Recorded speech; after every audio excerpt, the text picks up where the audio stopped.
guys, welcome back to our YouTube channel. So today guys, i-update ko kasi sa aking mini garden. Ilang araw na rin akong hindi nakapasyal dito masyado. Nakapasyal naman pero pasilip-silip lang. So yun today guys, yung aking monstera na deliciosa ito. Yan. Pumangit siya. Nilagay ko to kasi guys sa likod ng bahay namin. Yan ito. Nilagay ko sa likod ng bahay namin to. Wala muna akong pang thumbnail. So, guys, nilagay ko sa likod ng bahay namin. So, kawawa naman. Sa halip na gumanda, hindi gumanda guys kasi masikip dun eh. Namilipit lang siya. Namilipit lang oh. Dapat giant na to eh. Matagal na kasi to sa akin. So, ang gagawin ko, i-repat ko to. Pag ako nagkaroon ng lupa, ililipat ko sa malaking paso. Para lalo siya makaganda. So, yun. Yung nauna na eh, dalawa ng paso kasi to. Inauna na yung isa, nilagay ko na doon. So, nakakaganda na siya. Sorry. Guys, ano lang to, kailangan kasi talaga niya ng malalaking space pagka meron kayong Monstera deliciosa. Lagay ko siya sa likod. So, hindi siya gumanda, namilipit lang. Pero, boy naman. Stable naman yung mga ugat niya. So, okay pa rin. Ayan, bigyan ko yung update sa aking mini garden. So, continuous pa rin po ang pagka-plant selling natin. Sa mga may magugustuhang plants, pwede po kayo mag-walk-in. Ayan, try ko mag-upload ng mga plants ngayon. Sobra init na. Noong oras na rin kasi, mga 8 na. Pero, quick update lang guys. I-update ko lang kayo ng mabilisan. Kasi, ayun, mukapakain ako ng mga junakis ko. Aking mga batuta. So, yan, bali, check ko lang. May mga, ano ba nangyari dito sa mga halaman. Okay naman, maganda naman sila. So far, so good naman. Yan. Mamumulaklak na pala ulit yung yung orchids. Hindi na talaga siya nakarecover yung aking mga ito. Calathea. Ay! Lubos! So, kinain guys ang aking red beret. Pero, meron na siyang talbos, oh. Okay na rin. So, yan, hindi ko sila masyado naasikaso ngayon kasi nga, super busy sa paghahalaman, sa pag-alaga ng mga batuta. Abayan, kumaganda na ulit ang ating barbili. Barbili, wow, sana may barbili nga ako. Ano pala, burley marks. Variegated burley, gumaganda na ulit. Tingin pa tayo guys. Sobrang lapad na naman ito. Magkamali yata ako nang nilagyan nito eh. Hindi siya maganda yata dito. Ayan. So, gumaganda na ulit ang ating mayanas.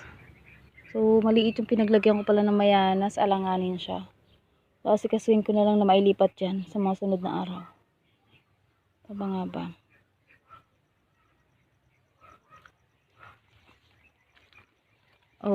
So ito yung pronopa ko guys na high bar. Natunaw siya. So, buhay naman. May naiwan na isang dahon. So, hopefully high bar pa rin siya pagka nag-stable na. Yan. Buhay naman yung isang Ayan. Spring fling. Ito yung isa kong mga reverted na burley.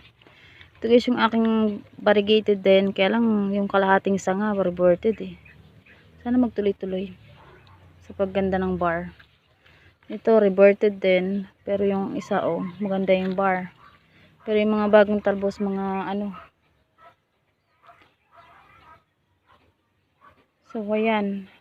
Napakasukal na. Pakakapal na ng ating mga halaman din eh. Ayan. Pa ako popost. Baka bukas makapag-post ako ng mga halaman, mga budget meal guys. Pero yun na, sa mga mag-walk-in, welcome po kayo lagi. Yun nga, sa mag-walk-in, laging mura ang ating mga plants. You know? Sobrang kakapal na talaga ng halaman dito.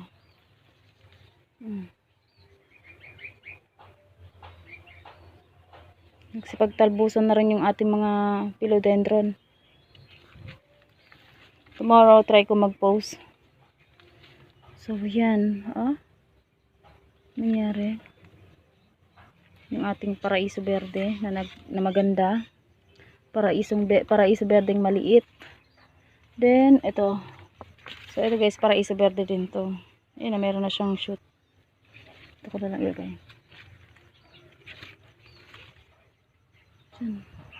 Lalakihan na.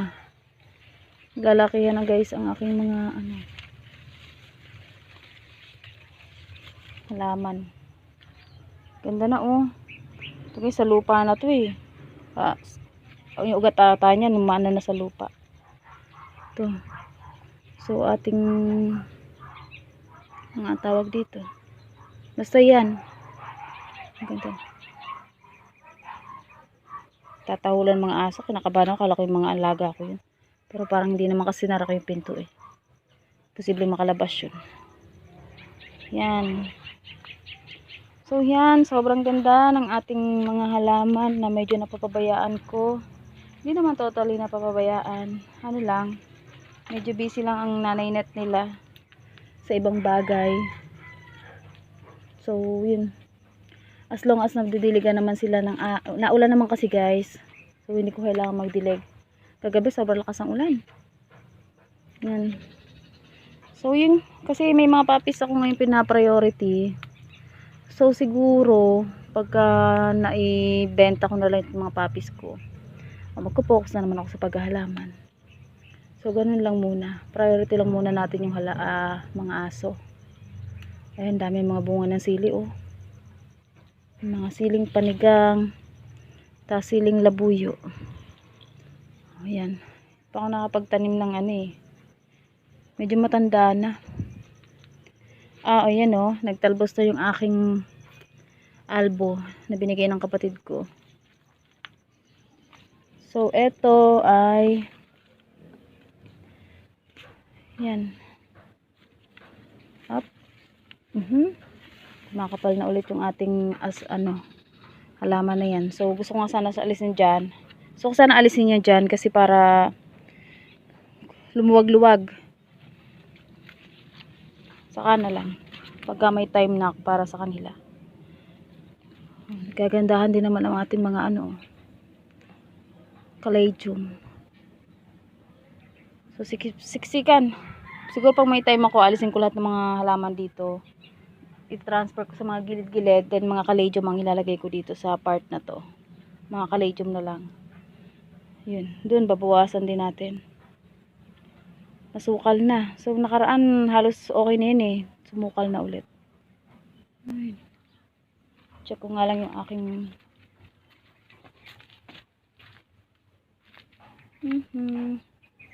makakapal na rin yung mga bonggabilya Ang ganda pala nung philodendron na yun sobrang lumalapad yung dahon niya. Hindi ko alam kung pangalan niyang philodendron na yan Sabi nung seller na binilan ko dati burley, pero imposibleng burley marks yan. Hindi burley marks yan. Ang lalaki ng dahon kaya imposibleng burley yan. Ito yun Hindi ko alam ang pangalan. So sa mga nakakaalam ng ID, pa-ID na lang po. Alisin natin yung mga naglalaglag ang dahon ng papaya kasi yung pag natatamaan nila yung halaman nabubulok. So ayan dahil bunga ng papaya ang bibintog. Tataba. Yan. Alis ko yung mga bulok. Ay.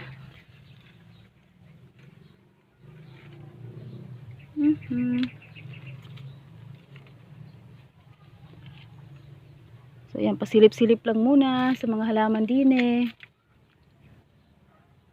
Yan, silip-silip lang muna guys.